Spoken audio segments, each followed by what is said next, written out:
So, the Antichrist consciousness and control system here was already there back then.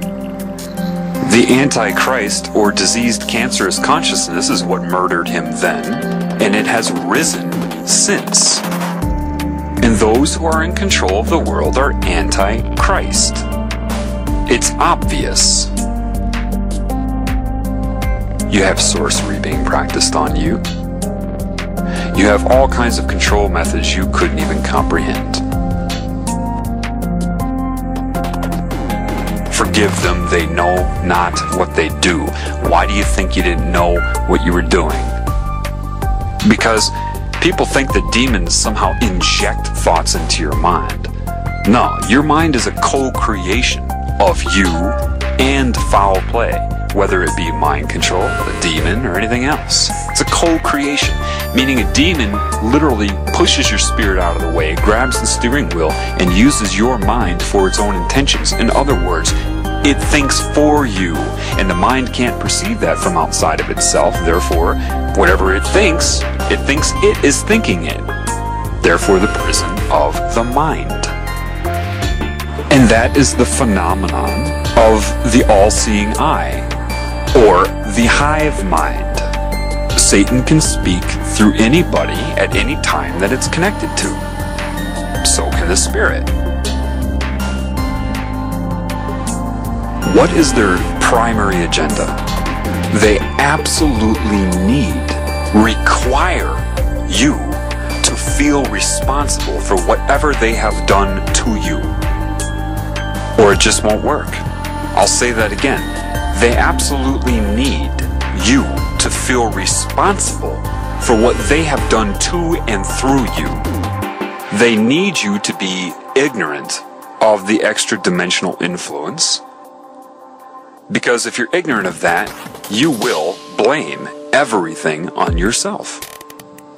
That's how it works. And so when you die, they come to you and create an illusion, a reality as real as the one you experience right now, and try to slam you quick. They'll come to you in whatever way they need to, based upon assessment of your mind. Your mind will be like a hard drive on a computer. They can access all of it right away, instantaneously, and will create the suitable illusion and excuse for your experience. Either you're learning a lesson and your soul is evolving, so you need to do it again, reincarnate again to grow. Bullshit. Or you have sinned and I'm judging you and I am Jesus, and you can either go to hell or you can reincarnate and learn your lesson. Bullshit. Or they'll just try to send you directly to a hell-like experience and allow them, law of contract, to torture you because you feel you were judged by God. They do all the shit through you, pervert you, corrupt you, and then use what they've done to and through you against you. And with each new life, they break your will until eventually you just give yourself to this cancer consciousness so it can absorb you for itself. Satan's intellectual strength grows with each new soul that it absorbs. You know, it's a growth. Do you understand that? It's growing like a cancer.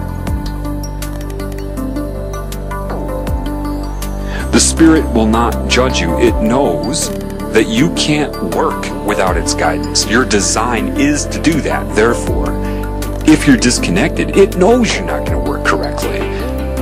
Therefore, you must assess this world with truth. You must dismantle your belief systems or be as a child, meaning pre-programming. That's part of what entering heaven as a child means.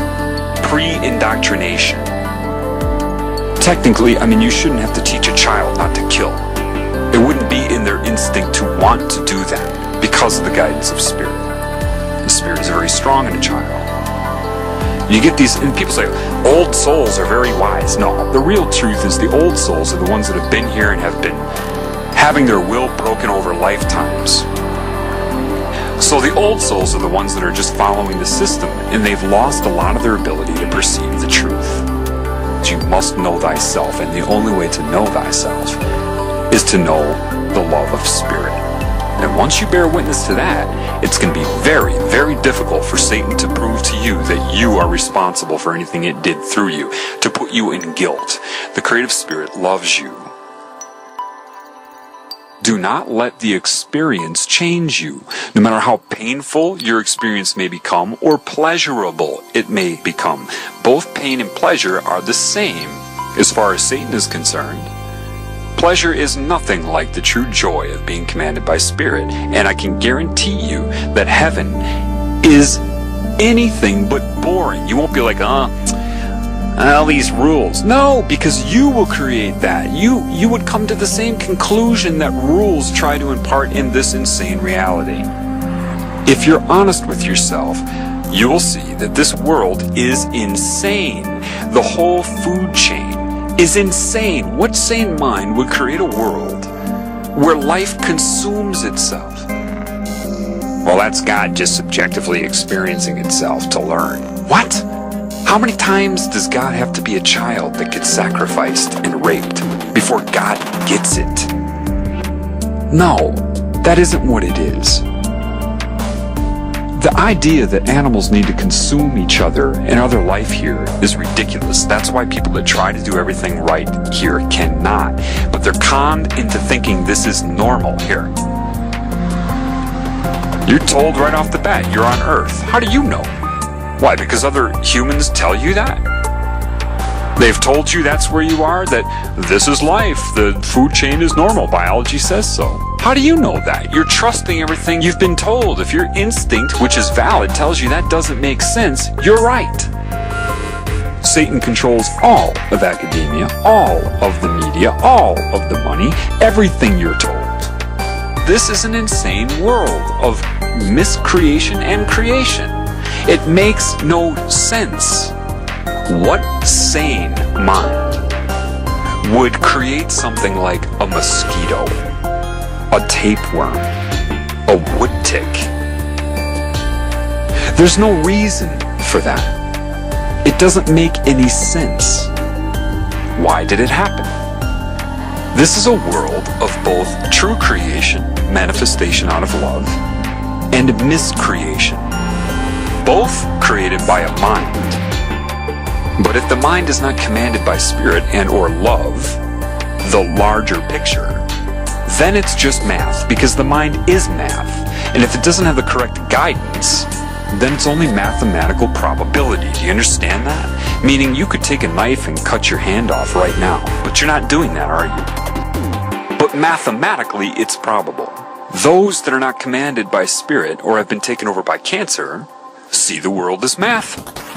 Random calculation of possibility, and it can snowball based upon pain and pleasure.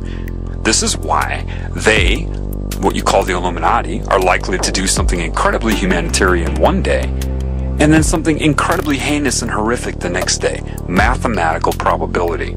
They see no limits. They want new formulas, new calculations, new colors, new sounds, you know? There's only one truth. And people say, no, truth is individual based upon subjective reality. No, it isn't. But insanity is individual, so congratulations.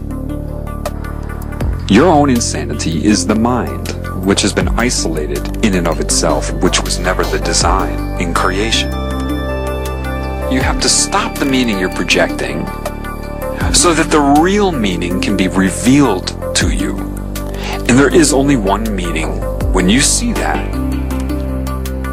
Love.